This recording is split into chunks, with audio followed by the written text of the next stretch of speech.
مشتق ہو، جو مصدر سے نکلا ہو، جو کسی دوسرے لفظ سے مشتق ہو، نکلا ہو، اگر اس سے کوئی دوسرا لفظ نکلتا ہو تو وہ مصدر ہے۔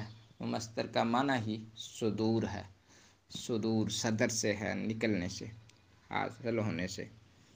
اگر یہ دونوں نہ ہوں، نہ خود کسی سے نکلا ہو اور نہ اس سے کوئی نکلتا ہو، تو جامد، اور جامد کی تعریف میں یہ پڑھ چکے ہیں کہ جامد وہ ہے جو نہ کسی سے نکلتا ہو اور نہ اس سے کوئی نکلے۔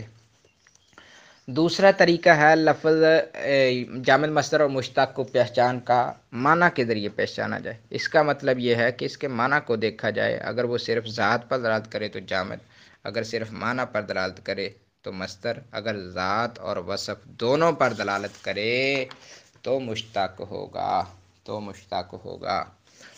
آگے تمرین دے رہے ہیں، آپ خود حل کریں۔ درجہ الاسماء میں سے جامد مصدر اور مشتق الگ الگ کریں۔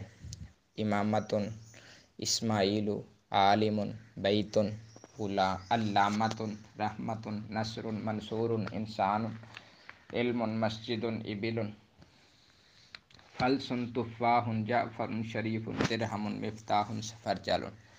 آپ نے یہ ان الفاظ میں سے جامد مصدر اور مشتق خود الگ کرنے ہیں انشاءاللہ۔ معرفہ اور نکرہ۔ اسم کی تقسیم ثانی، عام اور خاص ہونے کے اعتبار سے اسم کی دو قسمیں ہیں، معرفہ اور نکرہ۔ معرفہ وہ اسم ہے جو کسی معین چیز پر دلالت کرے۔ اب نفس میں کچھ چیزیں تو ایسی ہیں کہ وہ ہماری روزمرہ زندگی کے ساتھ تعلق رکھتی ہیں، ان کو سیکھنے کی ضرورت نہیں ہے۔ جامد مصدر مشتق، جامد جمود سے ہے، جمع ہوا، مصدر صادر ہونے سے ہے، مشتق نکلنے سے ہے۔ ایک تو یہ۔ نمبر دو، یہ معرفہ نکرہ کا جو سبق پڑھنے لگے ہیں، یا واحد تثنیہ جمع یا مذکر مؤنث، یہ سبق ایسے سبق ہیں جن کا سامنا ہمیں روزانہ ہوتا ہے، ہم روزانہ مسائل بھی حل کرتے ہیں، مثلا مرد و عورت ہمارے سامنے ہیں، ہمارے گھروں میں ہیں، ہم دیکھتے ہیں۔ تو اب یہ کوئی مشکل معاملہ نہیں ہے کہ مرد و عورت کی پہچان نہ ہو سکے۔ جس کو مرد اور عورت کی پہچان ہے اس کو مذکر مؤنث کا سبق بھی آتا ہے، سوائے چند کلیے یاد کرنے کے۔ معرفہ اور نکرہ۔ تو معرفہ اور نکرہ، معرفہ عام چیز کو کہتے ہیں، نکرہ خاص چیز کو کہتے ہیں۔ فروٹ والی ریڈی پہ جاتے ہیں تو کیا کہتے ہیں؟ اچھے فروٹ دو۔ کیوں؟ اچھے انہوں نے چھپا کے رکھے ہوتے ہیں، ان کو پتہ ہوتا ہے یہ معرفہ ہیں، یہ نکرہ ہیں، یہ خاص ہیں، یہ عام ہیں۔ یعنی کہ یہ ایک میں عام مثال دے رہا ہوں، ویسے تو معرفہ کی تعریف میں آپ مکہ مدینہ کی مثالیں پڑھتے ہیں، کبھی کوئی خاص پیارے نبی کا نام محمد علم شمار کرتے ہیں، معرفہ شمار کرتے ہیں ایسے۔ لیکن عامہ اور خاص، عامی اور خاص یہ ہمارے معاشرے میں موجود ہوتے ہیں۔ معرفہ اور نکرہ ہم خود پہچانتے ہیں، بس یہ ہے جب قاعدے میں بات آ جاتی ہے تھوڑی سی مشکل ہو جاتی ہے، اس لیے پرابلم بن جاتی ہے۔ تو معرفہ اور نکرہ اسم کی تقسیم میں ثانی، دوسری تقسیم عام و خاص ہونے کے اعتبار سے معرفہ اور نکرہ۔ معرفہ وہ اسم ہے جو کسی معین چیز پر دلالت کرے، جیسے محمد مکہ ھذا انا۔ اس کی 7 قسمیں ہیں، اسم علم، اسم ضمیر، اسم اشارہ، اسم موصول، معرف باللام، معرف بالاضافت، معرف بالنداء۔ تو اسم علم وہ اسم ہے جو کسی خاص شخص، جگہ یا چیز کا نام ہو، جیسے محمد مکہ زمزم۔ اسم ضمیر وہ اسم ہے جو کسی نام کی جگہ بولا جائے، جیسے انا، انت، ہوا۔ اسم اشارہ وہ اسم ہے جس سے کسی چیز کی طرف اشارہ کیا جائے، جیسے ھذا، ذالک۔ اسم موصول وہ اسم ہے جو بواسطہ صلہ کے کسی معین چیز پر دلالت کرے، جیسے الذی، الذین۔ معلوم یہ ہوتا ہے کہ اسم اشارہ کی تعریف سے یہ بات واضح ہو رہی ہے کہ یہ ایک جز بنتا ہے، پورا جملہ نہیں بنتا، کیونکہ تعریف یہ کر رہے ہیں نا۔ اسم موصول وہ اسم ہے جو بواسطہ صلہ کے ساتھ مل کر کسی معین چیز پر دلالت کرے، ایک جز پر دلالت کرے، یا جملے کا ایک جز بنے، پورا جملہ نہ بن سکے۔ معرف باللام وہ اسم ہے جس پر الف لام داخل ہو، الحمد معرف باللام ہے۔ الحمد حمد سے، حمد پہلے تھا، بعد میں الف لام داخل کیا، پہلے نکرہ تھا، الف لام داخل ہونے کی وجہ سے معرفہ بن گیا۔ اب سورۃ الفاتحہ کا آغاز کرتے ہیں، الحمدللہ رب العالمین پڑھیں تو آپ الحمد کو معرفہ کہیں گے یا نکرہ؟ معرفہ کہیں گے۔ کیوں؟ معرفہ کی 7 قسموں میں سے ایک قسم یہ ہے کہ اس پر الف لام داخل ہو۔ معرف بالاضافت وہ اسم نکرہ ہے جو معرفہ کی طرف مضاف ہو، جیسے کتاب اللہ۔ تو یہاں لفظ اللہ کی طرف لفظ کتاب مضاف ہوا ہے یا نہیں ہو گیا، تو اب یہ معرف بالاضافت بن گیا۔ معرف بالندا وہ اسم ہے جس کے شروع میں حرف ندا داخل ہو، یا جبالو، یا محمدو، یا زیدو، یا عائشہ تو، یا فاطمہ تو، یا ساریہ تو ان سب میں حرف ندا داخل ہونے کی وجہ سے معرف بالندا معرفہ کی اقسام میں شامل ہو چکے ہیں۔ نکرہ وہ اسم ہے جو کسی غیر معین چیز پر دلالت کرے، جیسے رجل مسجد، رجل مسجد۔ ایک بہت ہی نکتہ جمیلہ ہے، بہت اچھا پوائنٹ ہے، وہ آپ کی نظر کیے دیتا ہوں۔ لام تعریف لگانے سے اسم کے آخر سے تنوین ختم ہو جاتی ہے۔ اگر اس اسم کا پہلا حرف شمسی ہو تو پڑھتے وقت لام کی بجائے حرف شمسی کو مشدد پڑھا جاتا ہے، الف لام کو نہیں پڑھا جاتا۔ مثلا الشمس، الشمس، تو یہاں اذا الشمس کورت واذا النجوم انکدرت، تو یہاں دیکھ لیں ڈائریکٹ شین پڑھی جا رہی ہے، الف لام نہیں پڑھا جا رہا۔ کیوں؟ الف لام کے بعد آنے والا حرف وہ حروف شمسیہ میں سے ہے۔ الصلاۃ خیر من النوم، تو الصلاۃ خیر من النوم میں بھی صاد مشدد پڑھا جا رہا، الف لام کو نہیں پڑھا جا رہا، نہیں پڑھا جا رہا۔ الساجد کریانہ اسٹور لکھا ہوتا ہے الساجد، حالانکہ وہ تو پہلے معرفہ تھا، اس پر الف لام لگانے کی ضرورت نہیں ہے، لیکن ایک مثال کے طور پر کہہ رہے ہیں۔ لیکن آپ الصلاۃ خیر من النوم پر ہی سمجھیں کہ جب شمسیہ آ جائیں الف لام کے بعد، شمسیہ رو میں سے کوئی آ جائے تو پھر اس الف لام کے بعد والے حروف شمسیہ کو مشدد کر دیا جاتا، الف لام کو پڑھا ہی نہیں جاتا، لکھنے میں اگرچہ آتے ہیں۔ لیکن اگر پہلا حرف الف لام کے بعد حروف قمریہ میں سے آ جائے تو پھر الف لام پڑھا جاتا ہے، والقمر اذا تلاہا، والقمر اذا تلاہا، یہاں ول پڑھا ہے تو الف لام کو پڑھا ہے، کیوں؟ کاف حروف قمریہ میں سے ہے۔ تو حروف قمریہ اور شمسیہ کون کون سے ہیں؟ ایک تو یہ کتاب میں بھی لکھے ہوئے ہیں، حروف شمسیہ تا ثا دال زال را زا سین شین صاد وا طا غا لام نون، اور حروف قمریہ الف با جیم ہا خا عین غین فا قاف کاف میم واو ہا حمزہ یا۔ میرا ایک تجربہ ہے کہ اگر آپ نحو صرف کو اچھے طریقے سے یاد کرنا چاہتے ہیں ابتدائی طور پر، تو آپ یہ طریقہ اختیار کریں کہ ایک چیز زیادہ ہے، ایک چیز تھوڑی ہے، آپ تھوڑی کو یاد کر لیں، جو بچے گی وہ زیادہ ہوگی۔ تو مثال کے طور پر آپ منصوبات، مرفوعات اور مجرورات یاد کرنا چاہتے ہیں تو آپ سب سے پہلے مجرورات 2 یاد کر لیں، پھر مرفوعات 8 یاد کر لیں، باقی جو سب بچے ہیں وہ منصوبات ہیں الحمدللہ۔ ایسے ہی ادھر ہے، آپ حروف قمریہ یاد کر لیں، شمسیہ جو بچ جائیں گے وہ سارے شمسیہ ہوں گے۔ آپ دیکھ لیں حروف قمریہ کا ایک تو مجموعہ بھی ہے نا، حق کا خوف عجب غم ہے، حق کا خوف عجب غم ہے، حروف قمریہ کا مجموعہ حق کا خوف عجب غم ہے۔ اس کی بحث، خلاصہ بحث یہ ہے معرفہ اور نکرہ کی بحث کا، اسم کی تقسیم ثانی عام و خاص کے اعتبار سے اسم نکرہ ہوگا یا معرفہ ہوگا۔ نکرہ جو عام چیز پر دلالت کرے، معرفہ جو خاص شخص، خاص چیز یا خاص جگہ پر دلالت کرے، اس کی ساتھ قسمیں ہیں، اسم علم، اسم ضمیر، اسم اشارہ، اسم موصول، معرف باللام، معرف بالاضافت، معرف بالندا۔ تو اسم نکرہ اور معرفہ کی تعریف کریں اور ہر ایک کی 2 مثالیں دیں، اسم نکرہ یا معرفہ بنانے کے 3 طریقے لکھیں اور 7 مثالیں بھی دیں۔ تو یہ انہوں نے لکھا ہے، معرفہ بنانے کے 3 طریقے وہی ہیں نا، معرف باللام، معرف بالاضافت اور معرف بالندا، وہی 3 طریقے ہیں۔ تو تعریفیں آپ کر سکتے ہیں معرفہ اور نکرہ کی۔ آگے مشق تمرین دے رہے ہیں، درج ذیل الفاظ میں سے معرفہ اور نکرہ الگ الگ کریں اور معرفہ ہونے کی صورت میں اس کی قسم بھی بتائیں۔ وَأُولَٰئِکَ هُمُ الْمُفْلِحُونَ، تو یہاں اولئک اسم اشارہ معرفہ ہے، ہم معرفہ ہے، المفلحون معرفہ ہے، ان ھذا القرآن، ھذا اسم اشارہ معرفہ ہے، القرآن معرف باللام معرفہ ہے، یہدی یہ فعل ہے، اس کے ساتھ اسم کے ساتھ تعلق ہی نہیں، کیونکہ یہ اسم کی تقسیمات پڑھ رہے ہیں جبکہ یہ فعل ہے۔ تو للتی اسماء موصولہ میں سے ہے تو یہ معرفہ ہے، یا ضمیر ہے، اسم ضمیر بھی معرفہ کی اقسام میں شامل ہے۔ اقوام یہ نکرہ ہے، آگے گیا ہے۔ انا یوسف، انا ضمیر ہے، اسم ہے، معرفہ ہے۔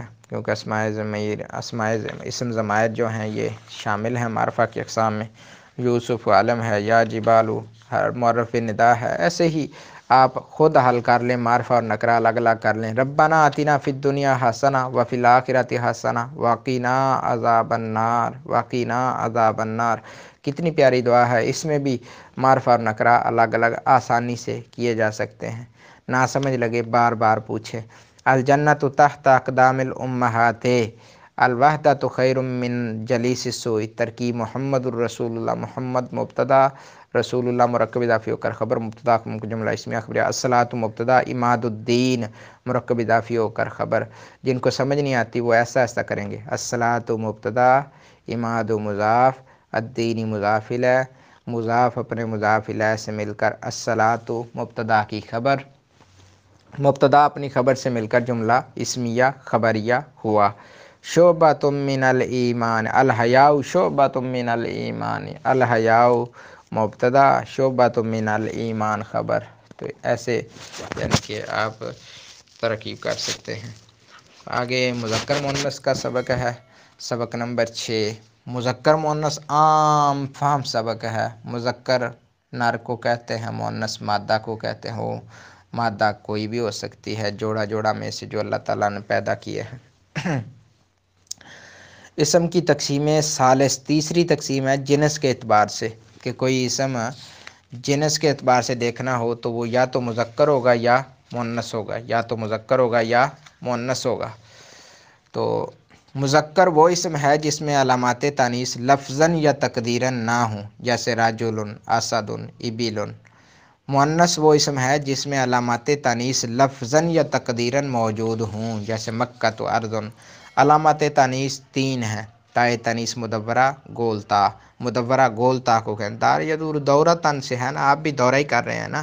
مدورہ تو یہ گول تا سے ہے. الف مقصورہ زائدہ اس کے آخر میں ہو، جیسے یا کے اوپر کھڑی لکھی ہوتی ہے. الف ممدودہ زائدہ اس کے آخر میں ہو. الف حمزہ ہمراء، سمیراء، جس کے آخر میں یہ آتا ہے اس کو الف ممدودہ کہتے ہیں.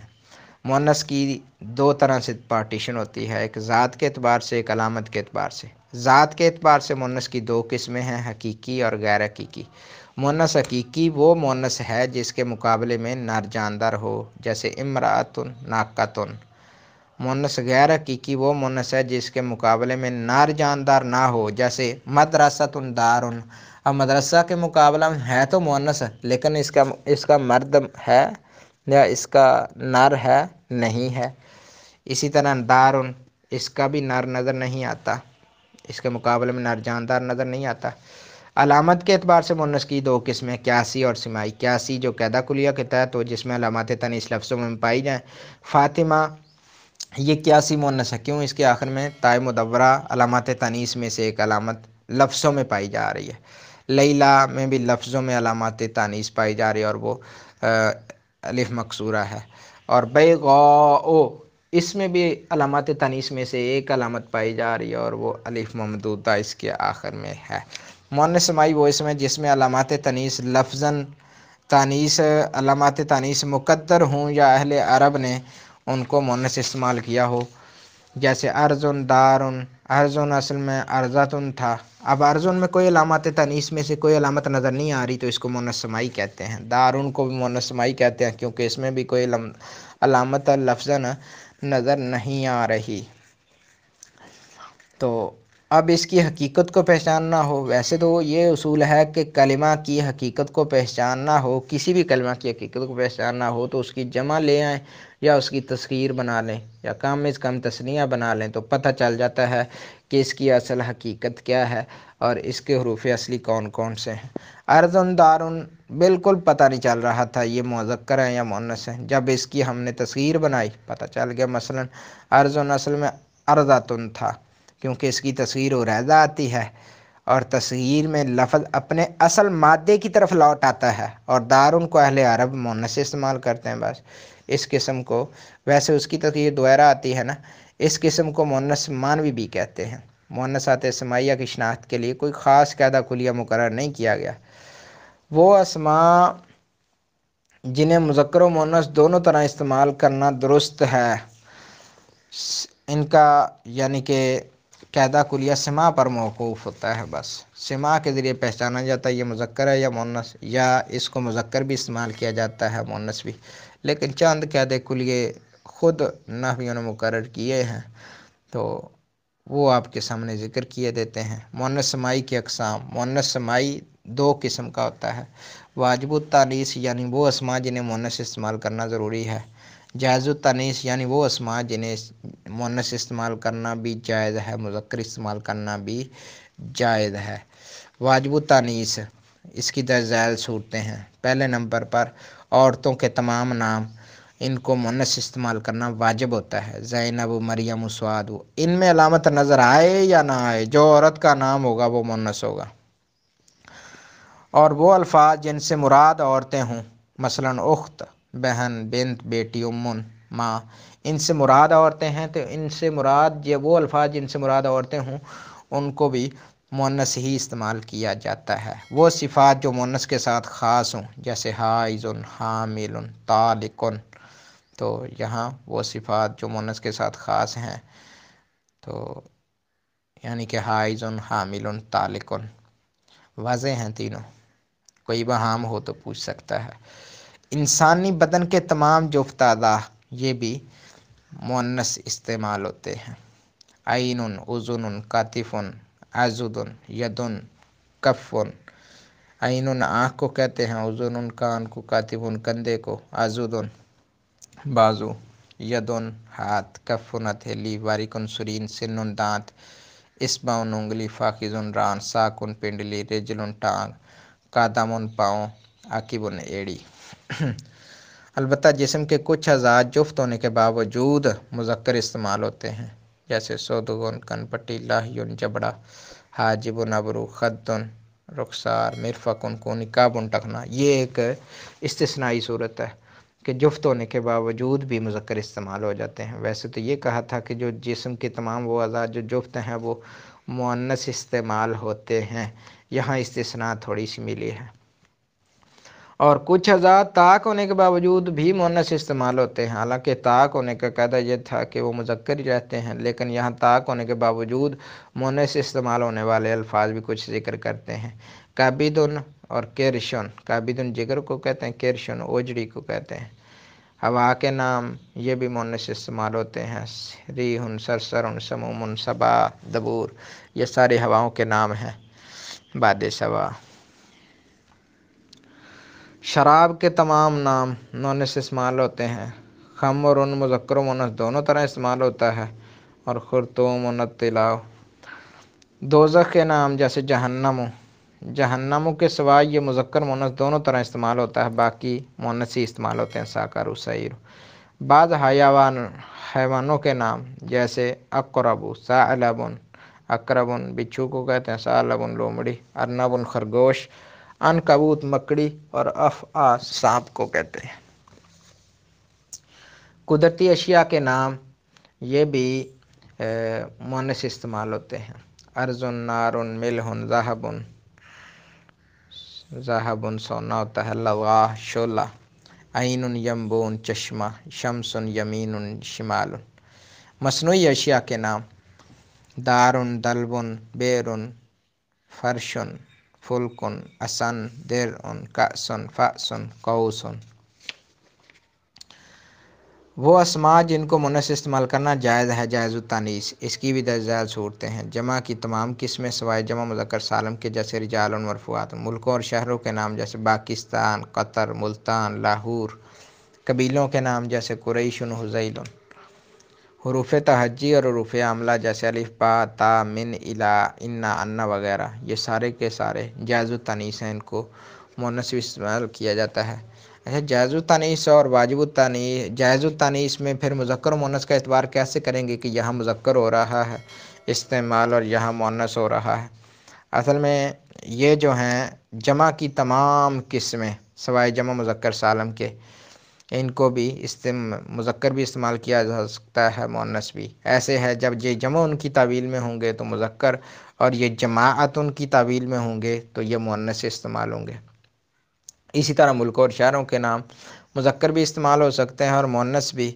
قاعدہ اور اصول کیا ہوگا کہ جب یہ موضع ان کی طویل میں ہوں گے تو مذکر، اور جب یہ بقعت ان کی طویل میں ہوں گے تو یہ مؤنث استعمال ہوں گے۔